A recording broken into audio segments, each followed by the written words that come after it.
Now, from what we understand, SANDF were deployed last night along with emergency rescue personnel around areas which include Westbrook, where the local retirement village was actually evacuated.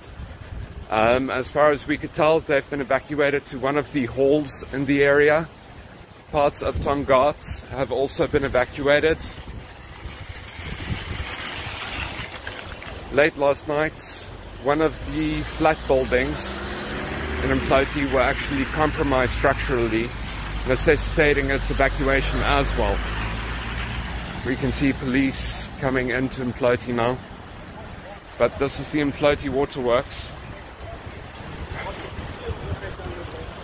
As you can see, it's just utter devastation in the entire area.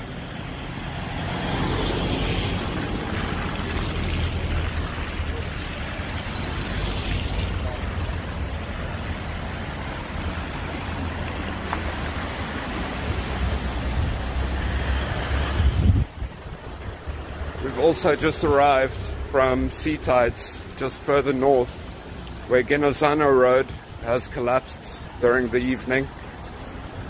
It's also covered in mud just like this, and it's not really safe to drive on, but if you have to, you can get access. However, at the hill at Genozano Road, that part of the road is completely collapsed. Nazir Sadaks, the spokesperson for CERT, the local emergency response team there, said that road could actually collapse further and is advising motorists to actually stay away from the area entirely. As you can see, it's just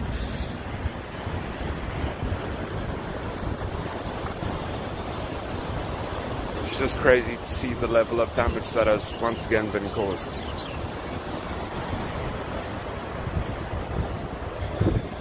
Mploti then versus now.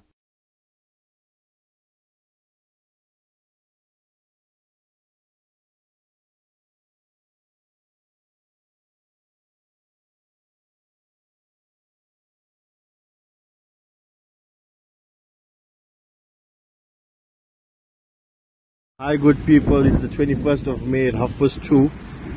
Team Afzal is just standing down behind gut filters in Prospecton. We're monitoring this canal. It is starting to fill up. We don't want to create unnecessary panic though, but I think everybody just should be on high alert. So this is just a small video of what's happening here, so you can. Okay, Bev, this is the shot from where you come in your entrance. Let me just show you.